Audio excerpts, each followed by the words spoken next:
everyone, I'm Sam and welcome to the Shoogly Stitch. Today we're going to be talking all about the Scottish Wool Producers Showcase, and I'm going to do a bit of a project update as well.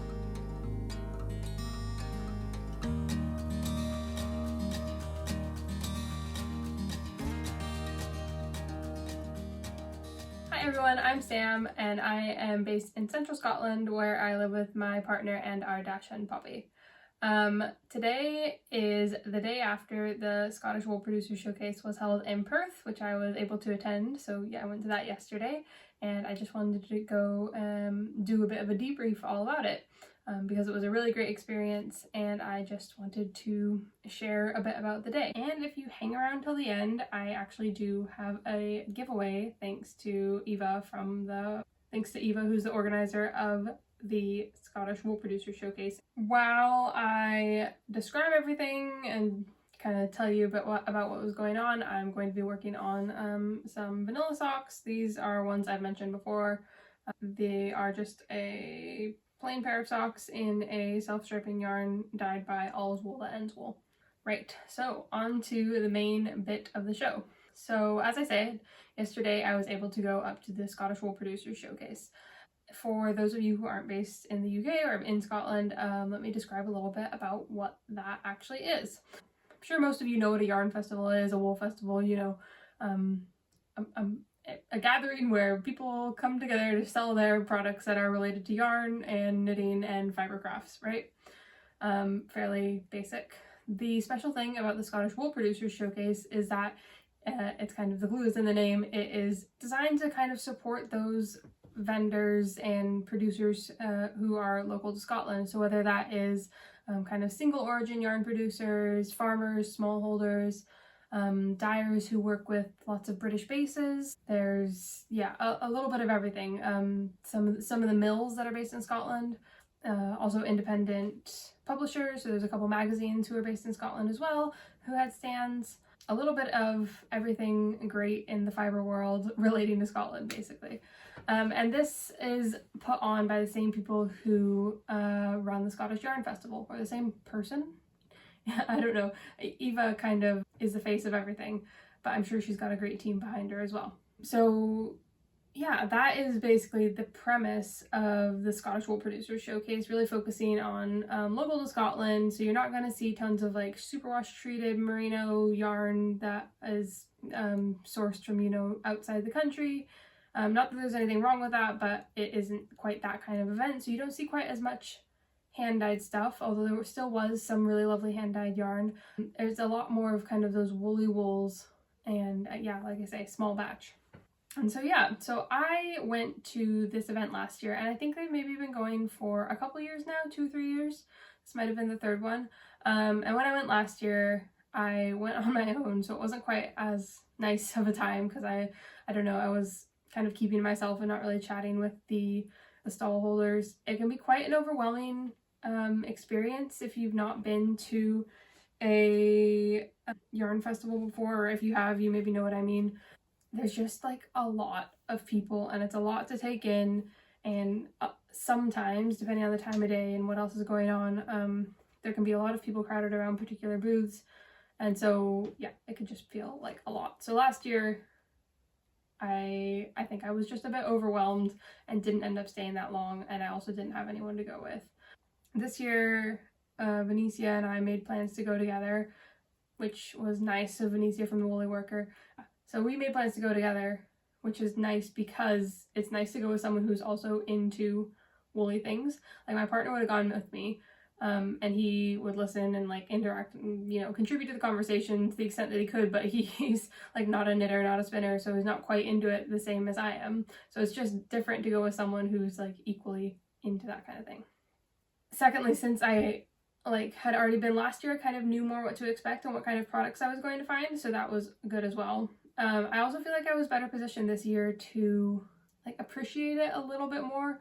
I appreciated it last year as well, but this year, like in this past year, I've been getting more into the spinning and learning more about where fiber comes from and how it's produced, and like how different types of yarn is produced, so like worsted versus woolen, which might be a basic thing for some people, but I'm not sure I had really realized the difference before I actually started spinning my own yarn. yeah, and so I've just been thinking a lot more about like where my wool comes from and wanting to support a lot more local producers.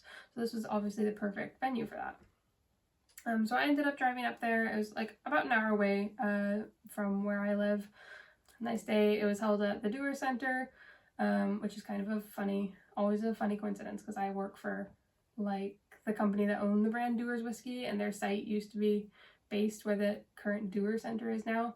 I don't know, it's just a sidetrack, but yeah, like the history of the company that I work for is tied a lot to that location in Perth. So yeah, like I said, I met Venetia up there, and yeah, we just started going around all the stalls and like looking at everything. I had seen previously that Lunan Bay Farm was going to have some cashmere bats for spinning, or not full cashmere, but they were like 90% Shetland and 10% cashmere. So I wanted to get in and grab one of those first thing because they were limited to only 10, and I've never spun cashmere, and they just have a really unique story. So I made a point to get one of those first thing, like right when I got there. But after that, we walked around to all the stalls and kind of looked at what all there was and thought about kind of what we were interested in. I had gone up with a plan of what I might buy yarn for, like a few particular projects and quantities that I would need for those projects, just in case I saw something that like I wanted to, just so I wouldn't have to sit there on my phone trying to look up like exactly the yardage that I might need for a particular project. So I guess I'll get into a bit like specifics on what I actually bought. I could have spent a lot of money. I didn't. I was very sensible. I only bought a little bit of yarn, and I mostly bought fibre, just because this is one of the first events that had a lot of fibre options for me to look at in person since I started spinning, that I've been to since I started spinning. So that was nice. So yeah, let me go a little bit into what I actually bought. One thing that they also offered at this event, they had two different talks. So one of the talks was by one of the people who runs Lunan Bay Farm, and they are trying to get commercial cashmere basically started back up in Scotland. So apparently if you see any cashmere currently that says like Scottish cashmere, that basically just means it's been imported and it has been spun by a Scottish mill, but it's not actually been grown in Scotland. They were saying that they are the only commercial cashmere herd in the whole of the UK, and they're based up in Lunan Bay, which is kind of, I think, near Arbroath was what she was saying. A really lovely part of the country, and they are trying to grow their herd of cashmere goats and just kind of get the cashmere industry going again in Scotland. There's more to the story. I'm obviously not going to retell the entire talk to you, but it was super interesting. I really appreciate the way they're going about the actual project, because it's a regenerative farm that they have there. So they're all about kind of putting back into the soil and looking kind of after their local community as well, and giving back to the community, and doing everything ethically. Yeah, it was a super interesting talk. Would definitely recommend that you go look them up on Instagram or online. I'll put some links in the notes down below for all the socials of the people that I'm going to mention here. So as I said, I really wanted to make sure and get some cashmere from them to spin. So let me show you that. So here we have a bat, which is 90% Shetland, like I said, and 10% cashmere. And you can see the tag there. So we've got Lunan Bay Farm, and then on the back, homegrown Scottish cashmere, gently hand-combed from our Scottish cashmere goats, reared, harvested, and hand-carded in Scotland. And this is blended with a Murret? Why can't I say that? Murret? Yeah, it's referring to that color of Shetland wool, which is the really light brown. So that's blended together. And as I say, this is 100 grams. So I think my plans for this is most likely to actually spin it into about I think it's a DK weight yarn, and I want to make the grow hat, which is a pattern that I had mentioned in my previous video where I was talking about accessories that I want to make. It's so fluffy. No, I'm covered in fuzz. Yeah, so I think that is the current plan, but I'm very excited. It does feel like, I mean, kind of still just like a wool, but slightly softer. But when you, oh, fuzz in my mouth. They did have some spun up yarn to sell as well, and it was the same blend, just obviously already spun into yarn. And I think if you know what Shetland wool feels like, it's not always the softest, but it's definitely like fairly soft as far as wools go. And the spun up, they had some hand spun and some commercially spun. So the spun up Shetland wool with the 10% cashmere was just that wee bit softer, so I think it actually will be quite noticeable once I do spin this up. So yeah, that is the first very exciting thing that I'm really looking forward to spinning this. So there, as I say, there was lots of vendors there, and I could have bought things from multiple people, but I think I'll just talk about the people that I actually ended up buying from, as well as a few other kind of like almost purchases, or ones that I'll definitely keep in mind for the future. So the second one is from, and sorry, tissue paper crinkling, is from Hawkshaw Sheep. And I believe they are based South Lanarkshire, I believe. So that's kind of south of Glasgow-ish. And this is white Shetland pencil roving. I'll pull it out. Yeah. Again, really lovely fiber. It's not like bleach white by any means, but it is definitely white. Pencil roving obviously is that kind of thin roving, so it should be, it's like already ready to spin. And my thought with this is there's a thing called the Royal Highland Show here every year, which is, I don't know, if you're American, I guess my comparison would be to like a county fair, but on a massive scale, or like a state fair. It's a similar event. I've not actually been able to make it to it yet, just because like COVID and scheduling and stuff, the dates haven't lined up. But I'm really interested in attending it and seeing, like, it's kind of a combination of an agricultural show. And there's different competitions, and you can enter, one of the parts is you can enter handcrafts. And so one of the categories is for a lace weight Shetland yarn. I'm not sure if I can spin a lace weight Shetland yarn, but from what I hear from the ladies at the guild, they haven't had a huge amount of entrants in previous years. So if I just spin it as fine as I can get it, I mean, it might be fine. We'll see. It could be, I think it'll be a fun thing to like give it a try. I bought 100 grams, so yeah, that's plenty. That's like a fairly standard weight of skein, obviously, and in lace weight that is quite a lot of yarn. So that is my tentative plans with this. But honestly, a cream Shetland is like really versatile. So if that doesn't end up working out, I'm sure I can figure out something else to do with it. This stand was really interesting. I didn't actually catch the lady's name. She had tons of yarns made up of different breed combinations, mostly in natural colors, but she did have some dyed as well.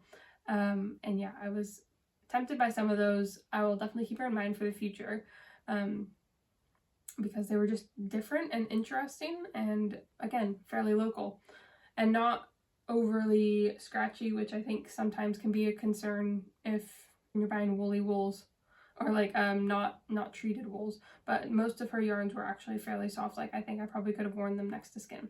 She also had a few different like small sample bags of raw fleece, but I didn't end up buying any of that. But that was interesting as well. She had quite a few different breeds of pencil roving available also, but I just went for the white Shetland because I had a particular project, as I say, in mind. The next thing that I bought was, again, more fiber. More white fiber. This I got from a woman whose business is called Shearing Crafts, and most of what she had at her stand was these wet felted fleece rugs. So like kind of if you would see a sheepskin rug, except this doesn't involve the sheep dying to make the rug. It is literally a fleece that has then been felted on the back so it stays together, but the top is like the locks and the natural fleece the way it comes off the sheep. They're really lovely. I don't necessarily have somewhere to put one right now, plus they're obviously not inexpensive given that it's an entire sheep's fleece. I'll put some pictures up because they're really impressive and really nice. But she also had some bundles of fiber. So I think this is a bat. Yeah, it definitely looks like a carded bat. I haven't actually undone it to see what is happening. This woman is a, oh, her name is Pam, sorry. So she's a shearer who specializes in small flocks and rare breed sheep from local smallholders in the Aberdeen area. So that's up north a wee ways. And she creates these wet felted rugs. And then she had a few different bats of fibre, which she creates from fleeces that aren't suitable for the wet felting and wouldn't work out for the rugs. So this is 140 grams of blue-faced Leicester. It was only £7, which I don't know, I haven't bought tons and tons of fibre, but that seems pretty reasonable to me. I don't have concrete plans for this, but I have some colored fibre in my stash, and I have been looking for a contrast color for this yarn. I think I've talked about it multiple times before. You're probably sick of seeing this yarn, but I am wanting to make the cinnabar shawl, and I was originally thinking like a pale gray would be nice to go with this, and I do have like some darker colors that I'm wondering if I could blend something to be a good accent color to this. Like I wouldn't need to add that much color to this to make it not be white. So that is, I might do some samples and see if I can work something out for that. Otherwise, I mean, it's BFL. It's nice and soft. I can use it for, I mean, plenty of things, like a hat or like a contrast color or something. So I have options. But ideally, if I can make it work as a contrast color for this, that would be perfect. The last person that I purchased from was Graham at Caithness Yarns, and he was so interesting to speak to. So he's based in Caithness, which is like right nearly at the tippy top of Scotland, so it's fairly remote, and yeah, he would have had to travel a wee ways to get down to Perth. And what he does is he sells yarn that is made from a mix of fleeces from his flocks. I think he has Cheviot, but I might be wrong, I'll need to correct that. But he also sells yarns made from blends, like from fleeces of like friends and other farmers he knows from around the area, basically. But he was really knowledgeable about like the production of Scottish wool and kind of how it may historically have been kind of hard for farmers to make much money off of their wool, and how he's kind of trying to work to make that, make it more of a lucrative product, bring some value back to the actual wool. I'm not going to be able to like explain it in as good of a way as he did, but it was just really interesting to hear about what he had to say about Scottish wool, and to hear from like an actual farmer raising the sheep who's then producing like the yarn. So the first thing I got from him was this cone of Gansey style winter blue batch one. Gansey style 5-ply worsted yarn. So you can see there, and it's dyed on Murret fleeces. So again, Murret is that kind of pale brown, like the bat that I got. And this is the only yarn that I bought yesterday. So I think if you look at it closely, you can kind of see a bit of heatheriness. Like it's not completely 100% a solid color because it is dyed on a slightly colored wool. And I went to his booth, and then I walked away and kept looking at other stuff. And then I went back to his booth and like picked up this yarn again, and then I like went and looked at other stuff. And I went back to his booth, and then I finally bought it. But the thing I thought was interesting about this, so I was trying to figure out what exactly the Gansey style 5-ply worsted yarn meant. So it's 500 grams and 1150 meters. So that's quite good meterage. So that calculates out to about 230 meters per 100 grams. I'm really bad with remembering like what that equals out to, but I feel like that's kind of sport DK-ish. But what he was saying is that this is designed to be a Gansey yarn in the really historical respect, like, yeah, from a really historical respect. So he said it's like spun about as worsted as you could spin it, like true worsted. And the intention would be with this yarn historically, and if you were creating a knitted Gansey historically, the intention is not necessarily to keep you dry, because the Ganseys were worn by sailors. The intention is that once you are wet, the wool would still be like windproof, because you're meant to knit it at quite a tight gauge. And so he was basically saying, like, if you're doing work on a boat, you're probably going to get wet. It's probably rainy in Scotland, obviously. You're going to get wet. If you're doing work, you're actually keeping warm. But when you're kind of taking those breaks in between doing the heavy work and the heavy lifting, you need something that's going to keep the wind from coming through in those in-between periods, is effectively what he was saying.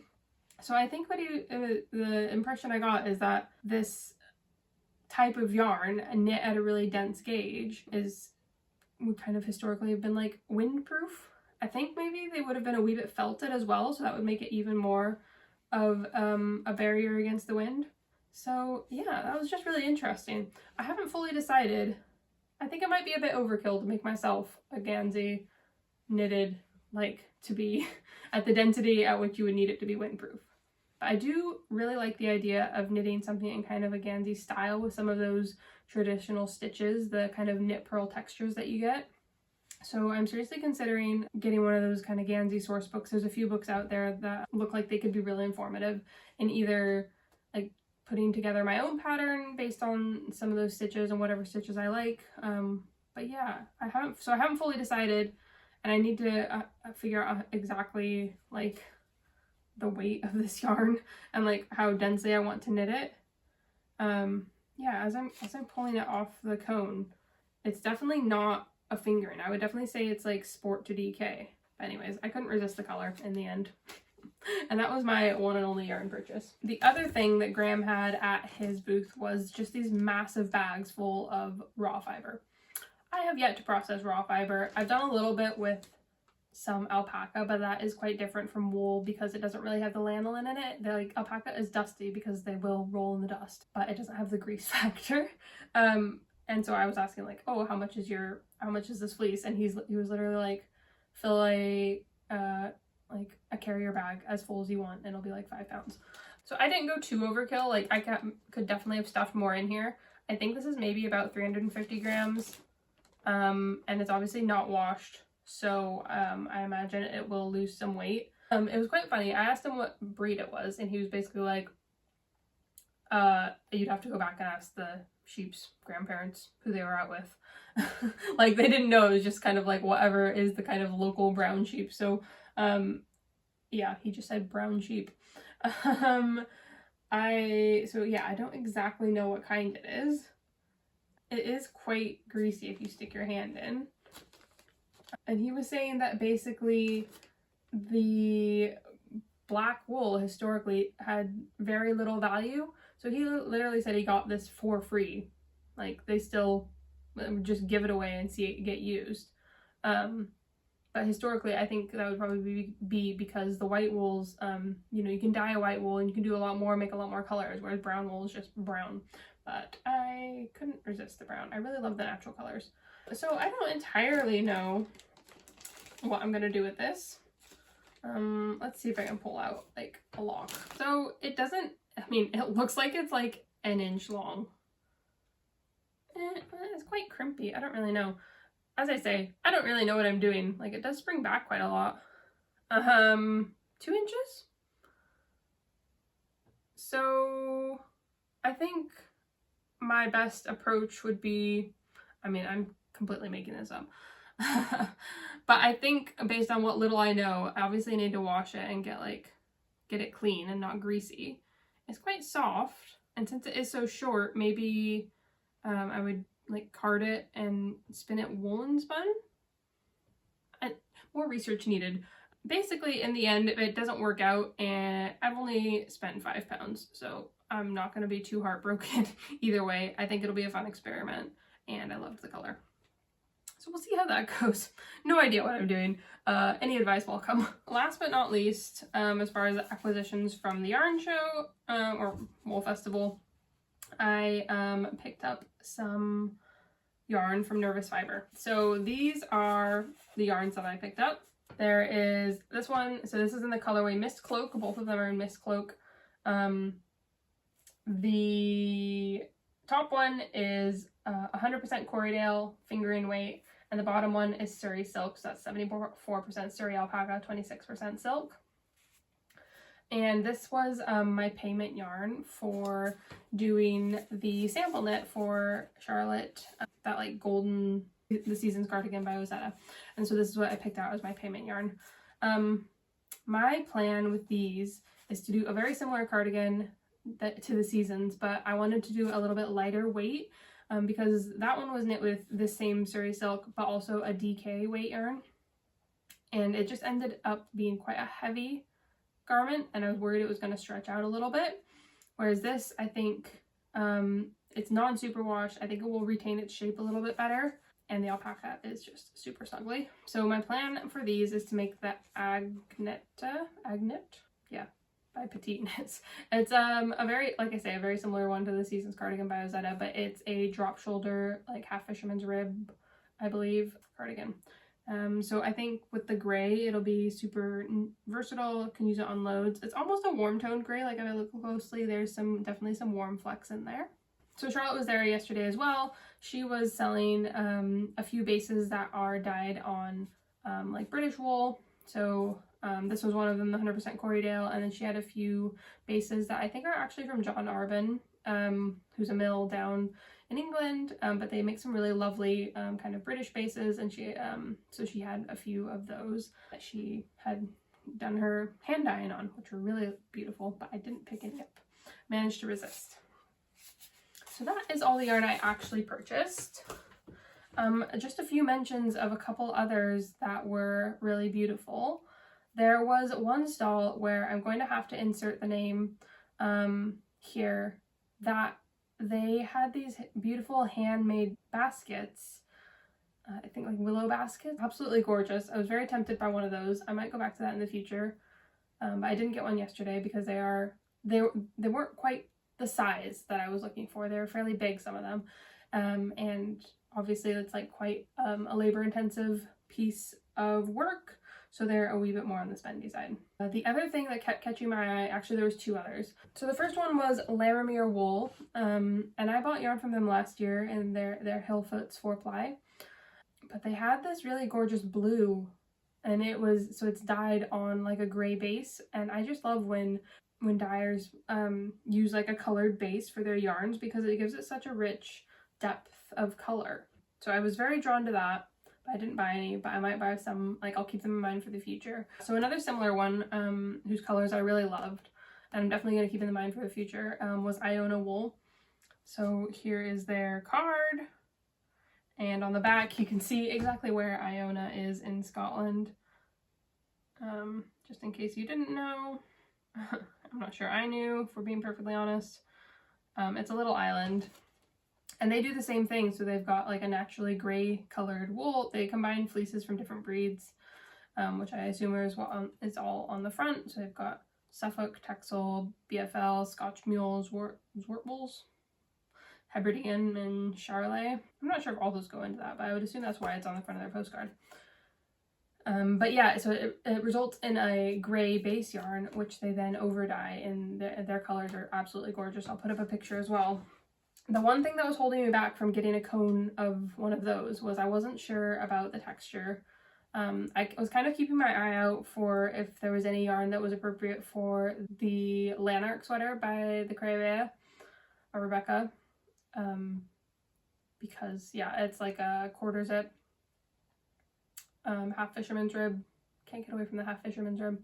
But I was kind of keeping an eye out for a yarn for that. But I really want that sweater to be like cozy and more kind of almost sweatshirt vibes, and so I didn't know if the Iona wool would be soft enough for me for that project. But I might consider actually using the Caithness yarn for that, but I think I would need to buy more yarn is the only thing. Decisions. Maybe I'll do a swatch. Actually no, I probably won't do that because that is such a worsted yarn. I was kind of looking for a less dense yarn for the Lanark because it's fisherman's rib, so it's already kind of quite a squishy fabric, and I think it could do with a loftier yarn so it's not quite as heavy of a finished product, so I probably won't do that with the Caithness. I'll figure something else out though because it's beautiful. I think that is actually it finally for me about the Scottish Wool Producer Showcase. Such a great event. I would definitely recommend anyone around here attend. It's just really lovely to meet the people who produce the wool. I didn't even mention the wide, I mean, there's so many, I think there was probably 24 or 25 different stalls. Everyone had beautiful products. Well, another thing I definitely intend to get at some point is the Journal of Scottish Yarn, I believe is what it's called. It's just a really, it's a magazine, but it's very in-depth and quite thick, and I think you get a lot for what you pay for it. I think they've maybe only done 2 issues so far, but yeah, I definitely want to get one or both those issues at some point. There's also some lovely stuff from the Borders Mill and New Lanark Mills. Also, Kinross 4-ply was another thing I was tempted to get because I've heard so many people talk about it. And I probably will get in the future, but because I knew I can get it online, and yeah, it was nice to see in person and touch it and squish it, but I didn't get it this time around. It's just, everyone says it feels like cashmere, and it is lovely and soft. So that's probably another one I'll pick up at some point, and I think that's from Wee County Yarns, if I'm not mistaken. So that is a summary of the Scottish Wool Producers Showcase. Hopefully I've mentioned everything I wanted to mention. It was really nice to have a day out with other like woolly people and talk about the things that I love and that everyone there obviously is interested in as well. Sorry, I've got like super tangled yarn. I don't know what's happening. Right, so that has been, I think, about half an hour. Hopefully you're happy to listen to me for another wee while, just talk about a quick project update. And if you hang around till the end, I actually do have a giveaway, thanks to Eva, who's the organizer of the Scottish Wool Producers Showcase and the Scottish Yarn Festival. So a few project updates. I only have a couple of finished objects from the last time. I think I last did a project update about 3 weeks ago. Yeah, so the first one I'll mention is the Musselburgh Hat, which I've mentioned before. I will not go on and on about it, but it's done. I'm happy with it. I'm probably going to make another one. It's super cozy. I've worn it outside like multiple times already, and it's definitely more windproof than my other hat, obviously, because it's like double layered. And I think it's knit at a tighter gauge as well, and I don't have an itchy head after wearing it, which is the main thing. This is made from Old Maiden Superwash Merino singles in the Army and Navy colorway. Highly recommend. Everyone should make one. I think I made these on size 2 needles with like a fingering weight yarn, but you can do pretty much whatever gauge you are happy with. I'm happy with this. I might add a like 4 more stitches because a wee bit, I don't know, I could do with like just a tiny bit more ease, but generally good. My other finished project, so last time I talked to you all, I was talking about some test knits that I was working on, and I had mentioned a test knit for a cowl for Gudrun Johnston. I have finished it. I still can't share. I don't think I can share it till September, but I did finish it, so I'm going to mention it because it did take up a significant amount of my knitting time since the last time we spoke. So it's done. Yay. Not that exciting, but yay. So now I will move on to my works in progress. So I think the last time I had talked about I know I had talked about the Lucia test knit. I can't remember if I was maybe still working on the sleeve. I haven't made tons of progress. Like I got what needed to be done for the test knit done. So yeah, finished the sleeve and the yoke, which is what was required for the test knit, and then I basically left it for, I don't know, 2 weeks or something, because I don't know, I kind of have this thing like where if I've been forced to work on something, I say forced, like deadlines of my own creation, given that I signed up for a test knit, or like if I've been working on a gift knit and finally get it done, I then, yeah, don't want to look at that thing again for a while. So I kind of had put this on hold. Also because I'd finished the sleeve, and so then I needed to decide what I wanted to do next, if I wanted to pick up for the, like where I'd left the body on hold, or if I wanted to do the collar. And what I ultimately decided to do was just do the collar. So I literally just picked this up this morning and picked up stitches for the collar. It'll be pretty straightforward. I haven't decided if I'm going to do the folded collar, which is what it calls for, or if I'm just going to do like knit it, so it says to knit for 3 inches and then fold it over.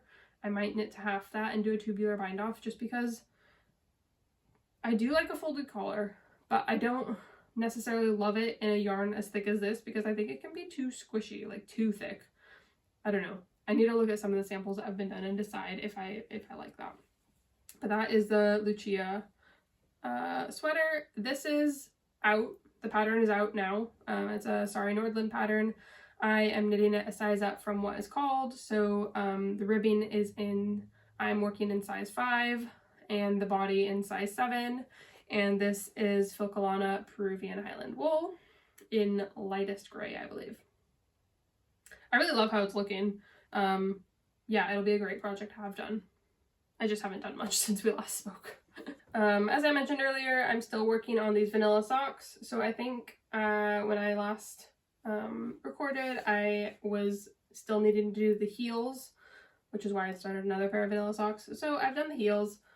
It's unusual for me to do, like, just do the heel without having an accent color for a self-striping sock, but I just decided I really couldn't be bothered in finding like an accent color and dealing with switching yarn out. So I don't know, it's not always my favorite look to have the stripes kind of go wonky when you have to increase for the gusset and then do the heel, but it is what it is this time. They do at least match each other, so that's good. I like how they're turning out pretty well. The colors are really lovely. I think in future in general, I do prefer a self-striping sock that has thicker stripes. These ones are really thin. Like, you normally probably get, like, for me this is 3 to 3.5 row stripes. And I think I prefer the ones where it's more like 4 to 6 rows. And I'm working this on, like, it's 64 stitches, but I'm working this on a size 0 needle, so I'm knitting at a pretty tight gauge. So other people are probably getting even thinner stripes than me, really. So that's interesting. But yeah, it's nice. It's like a basic vanilla sock. There's not tons and tons to say about that. I'm also making progress on the other vanilla sock that I had started while I was waiting to have time to do the heels of those ones. So yeah, again, I would usually be more fussy about starting these at the same location in the stripes.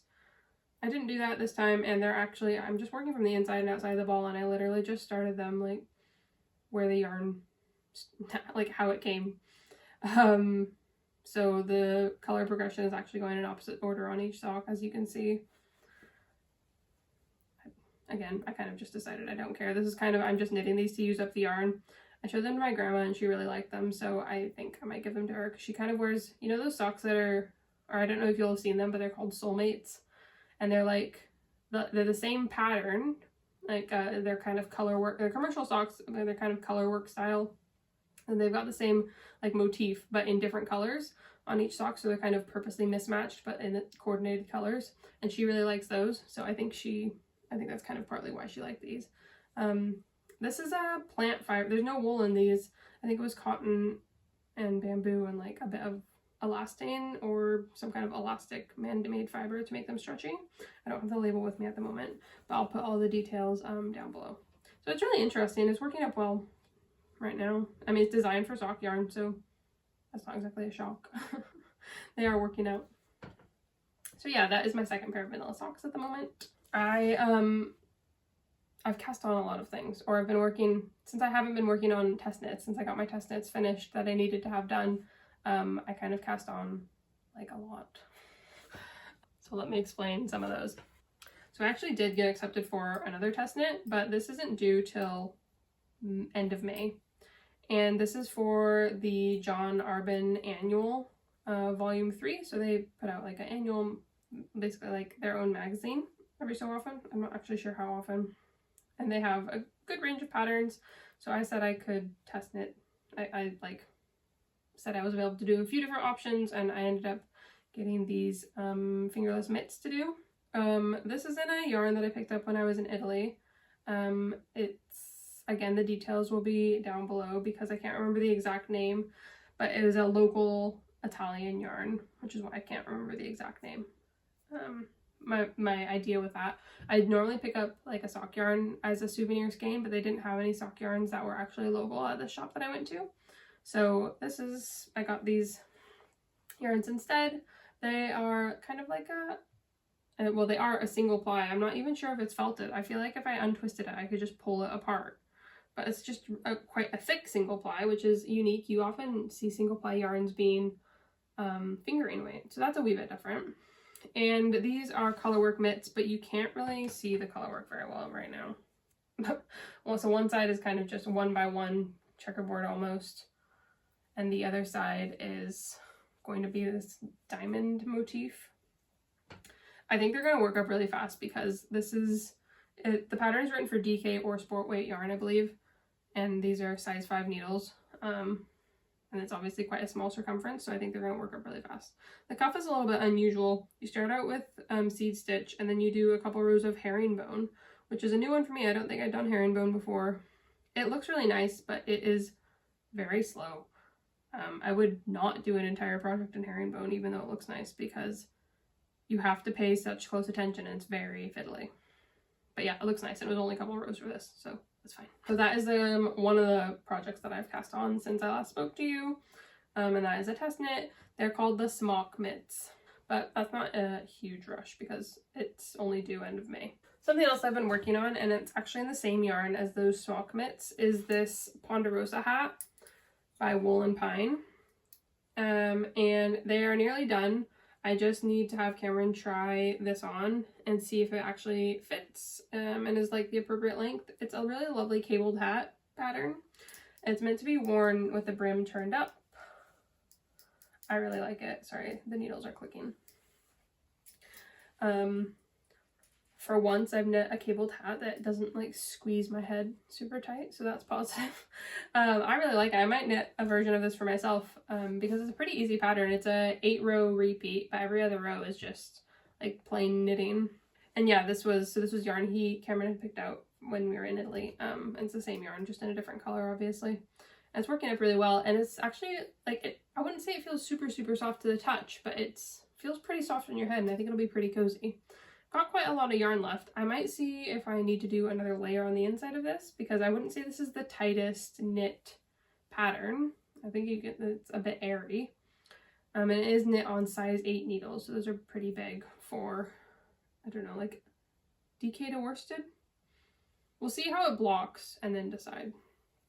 But yeah, so that is the Ponderosa Hat. Again, would highly recommend. It's a pretty straightforward pattern, but I think it's very effective. Like it just does what you want for a cabled hat. Nice and easy. The other significant project that is taking up a lot of my time at this moment is a lace shawl. And this is going to be one of those kind of bucket list projects, I think, that I probably need to do an entire video about the entire process of making this. But this is a cobweb lace shawl. Like a Shetland, like wedding ring shawl, basically. So this is the cone of yarn I bought. I think this is gonna last me forever. I'm not even joking. How many lace shawls am I gonna make? Like, do you see the thickness of this yarn? So thin. So thin. Yeah, so this is 1 ply cobweb lace yarn. 500 grams. I can't remember how many meters that would be. It's a lot of meters. And I am making the Gibbie Shawl, which is written by Gladys Amedro. It's a pattern that I bought from Jamieson and Smith. And this is Jamieson and Smith 1 ply cobweb yarn. Yeah, and so this project is for my basically sister-in-law, my partner's sister. And she's getting married in September. So I asked if she wanted some kind of shawl, because like I don't assume that everyone wants something like that, and it's quite a big project to make. I wasn't originally thinking this type of lace shawl. I was thinking of something like just kind of normal lace, not like cobweb lace, which I have knit that kind of thing before, but it's obviously a very specific style. Like not everyone wants to wear something super lacy for their wedding. It can be kind of like maybe a wee bit old-fashioned looking. But I was talking to her about it and she liked the idea, and I mentioned that some people like would then save them for like a child's christening, and she really liked that idea as well. So I'm making this giant square lace Shetland lace shawl.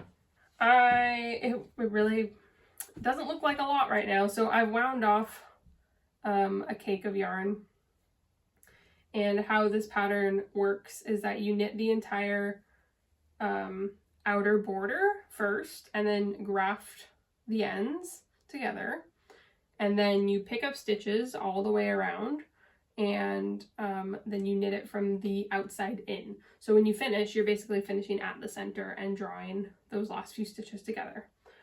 And so this is only, it's like a 16 row repeat, I think. Yeah, it's a 16 row repeat. I started at the bottom. Now we're here. So yeah, I've started here. I mean, you know how lace works? It looks like a shriveled mess before you block it. I feel like it's even worse with cobweb lace because it's like even more airy. But I'll put up a picture of what the edging and what the finished shawl is meant to look like. But if I kind of stretch it, we'll see if you can get like, so there's these, it's eyelets and like a garter border. So you'll need to stretch each of these out into points, and then you can kind of see the pattern open up. I hope you can see that. Yeah, it looks special right now. I think I've done 200 odd rows. You wouldn't know it from all this. I'm pretty sure it's something like, it's 96 repeats of 16 rows. So that's like 1,000 and something rows. It's not technically all that hard. You just kind of have to look more. I can't just knit by feel with this thin of yarn and this size of needle. These are 3.75 millimeter, so for size 5 needles. And the yarn is obviously like almost like thread. So I think it's gonna be really cool when it's done. And I'm not enjoying the process. This is currently, I think, the most repetitive part. So it's not super interesting. It's like a 16 row repeat, and it's basically knit a few stitches, then you do yarn over, knit two together, yarn over, knit two together, or slip slip knit, knit two, yarn over, slip slip knit, knit yarn over. So yeah, not technically challenging stitches, just a little bit challenging because of the weight of the yarn. So that is a project that will be probably ongoing until September. But I think it'll be really cool to have when it's done. I did at least choose a pattern that has been so like traditional Shetland patterns aren't written in a way that we are used to in like modern English written patterns. They kind of have their own abbreviations or dialects or ways to refer to particular stitches, from what I can tell. But the version of this pattern that I bought has been charted and has like fairly standard symbols and abbreviations used, so that has made it a wee bit easier. I think there's other versions that have not been converted, so it's A, all written out, it's not charted at all, and B, the abbreviations that are written out are not standard like American English, I don't know, knitting abbreviations, what kind of most people have become used to. They're Shetland knitting abbreviations, which are their own thing. So I think that is pretty much everything that I have cast on for right now. That's not too bad. I'll move on to spinning and try to get through that fairly quickly because this is going on. So I do have one finished project from since last time I spoke. So I hadn't been doing tons and tons of spinning. I'd mostly just been using my drop spindle because I was working so much on those test knits and on that sample knit before then. But now I have a little bit more time to spend on my spinning. So I finished up this rambouillet. I can never figure out how to say that. Rambouillet? We'll say that. I finished up this rambouillet spin on my wheel. I'd had the first bobbin done for ages, and then the second bobbin was just sitting there. So this is the yarn. It's a 2-ply worsted style, kind of teals and blues, purples, a little bit of yellows.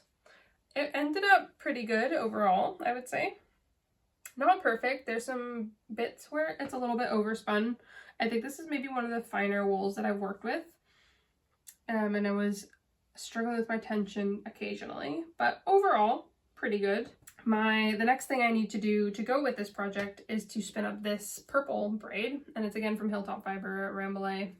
And I got these two to go together because you can kind of see those purple accents in the yarn, and then this purple goes with it. So I'm making these as a gift for the lady who I bought my spinning wheel from. Firstly, because she just loaned it to me for quite a long time, and then secondly, she gave me like quite a good deal on it. So as a thank you, and because I don't think she actually did very much spinning or was able to do very much spinning with the wheel. I don't know if it just never worked out or what exactly, but I think it's a nice way to say thank you and to give someone who will appreciate it some hand spun yarn. So yeah, it's very fun, very squishy, very soft, really lovely colors. I should really branch out. I feel like Hilltop Cloud is the only dyer I use, but it's just because our colors are so nice. Like, why bother? Yeah. So that is my one finished spinning project for the moment. The next thing that I've still been working on is my drop spindle sock spin. And I believe when I last showed you this, I was still working on the first half. So the first half is now all on this bobbin and has been wound off of this. And I'm working on the second half. So half one, I'm going to chain ply. So this is the end I'm going to start from for chain plying. And then once I'm finished spinning this, I will wind this off onto another bobbin. So then once I finish this one, I can start from this one. The fiber itself, again, is from Hilltop Cloud, and it's a specific sock blend. It's Cheviot, Superwash Cheviot, Tussa Silk, and Bio-Nylon. And it was this double-ended gradient, so it went from purple at the one end all the way to red, and then red back down to purple. So the red seemed like it was taking forever because there was just a big chunk of red in the middle, because obviously that's how it works if you need to do like the reds all lumped together and the rest of them are not, because that's how a double-ended gradient works. And yes, so anyways, I finally got past the red and I'm on to the orange again, so that's positive. I've been trying to do this 15 minutes a day as part of the 100-day project. I haven't managed 15 minutes every single day, partly lately that's because I've been distracted by other spinning, but I've managed at least like 5 minutes a day, so better than nothing. I'm still keeping up with the 100 days. So that is that project. I anticipate that'll take a wee while longer. I'm not in a rush. The other spinning project that I've been working on lately is more of this alpaca wool blend. So I think I had mentioned this before a while ago, but I got alpaca wool, alpaca fiber when I was back home visiting my family last year.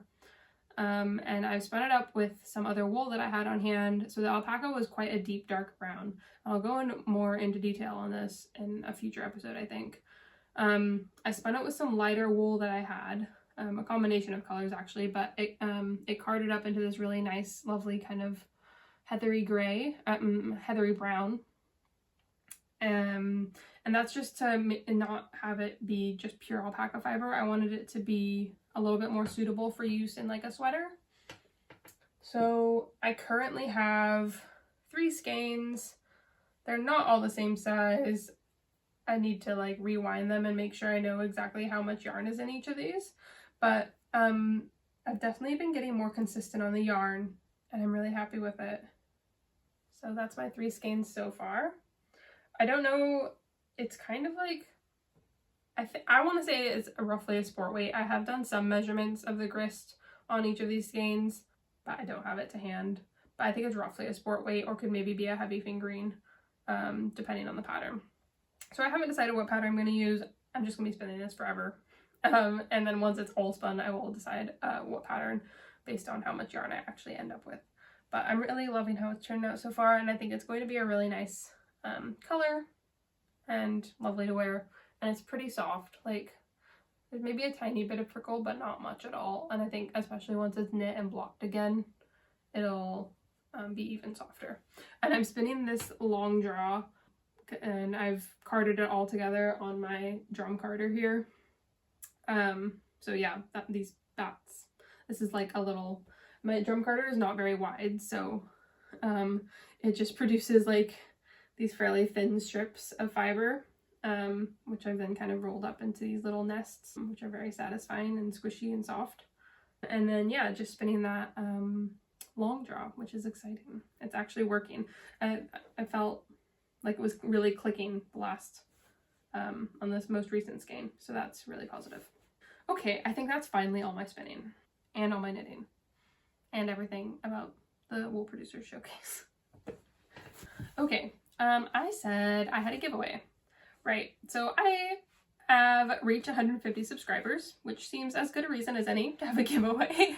I know it's not very much, but you know what? It's exciting for me, and yeah, I like to know that at least 150 people are enjoying watching these videos and getting something out of it. And also, Eva from the Scottish Wool Producers Showcase, I keep stumbling over that word, and the Scottish Yarn Festival, which used to be called the Perth Festival of Yarn, but Eva from the Scottish Yarn Festival kindly gave me a skein of yarn to give away. So Eva gave me this skein from the Midnight Diary hand-dyed yarns. It's called After Party DK, and it's a monthly market exclusive. So I think that when during COVID they were doing these kind of like exclusive yarns that dyers were creating specifically just for them, and then there would be a different dyer exclusive every month. So she had a wee bit left over and kindly gave me a skein to give away. It's 100% superwash merino, so 225 meters per 100 grams. It's really lovely and soft, and it's this kind of, it really reminds me of actually the painting Starry Night. Like, I think just the way the blue is kind of, I don't know, speckly, and there's the yellow in there. It's really nice. So that is from the Midnight Diary. So that is going to be available. I'm also going to throw in there a project bag. I've been playing around making project bags, and I pretty much just only use my own project bags, to be honest. So I've got a few to show you. Like, here's one that I use quite a lot, and this is a smaller one that I use for socks or small projects, obviously. But yeah, so this is the project bag. It's made of dead stock dry wax canvas on the outside, and linen remnants on the inside, so it's like kind of very sustainable, all used of reclaimed fabrics. You can see on the inside there's pockets. So yeah, I'm gonna do a giveaway, and all you need to do to enter the giveaway is to leave me a comment down below and tell me about your favorite place that you have ever bought yarn or fiber. So whether that's like a fiber festival, or you know, your local yarn shop, or it could be online, like anything, but just tell me what your favorite kind of yarn or fiber buying experience was, and I will pick a winner in the next couple of weeks and give this away. Open to anyone around the world. I feel a bit ridiculous doing this, if I'm being completely honest. I mean, I guess the positive thing for you is that you've got a high chance of winning, because I don't have that many subscribers. So yeah, if you just leave a comment down below letting me know what your favorite place you've ever bought yarn or fiber is, and also just subscribe to my channel, you'll be in with a chance to win these. So, good luck. So I think that is actually all I have to talk about, finally. It feels like quite a long video, but I really enjoyed chatting with you all. And it was lovely to talk about what a great experience I had yesterday. Definitely makes me look forward to more yarn festivals in the future. I hope you enjoyed hearing about some local Scottish yarn producers and seeing some fun fiber things. I hope you made some progress on whatever you were working on while you were watching. I will see you again next time. Thanks for watching. Bye!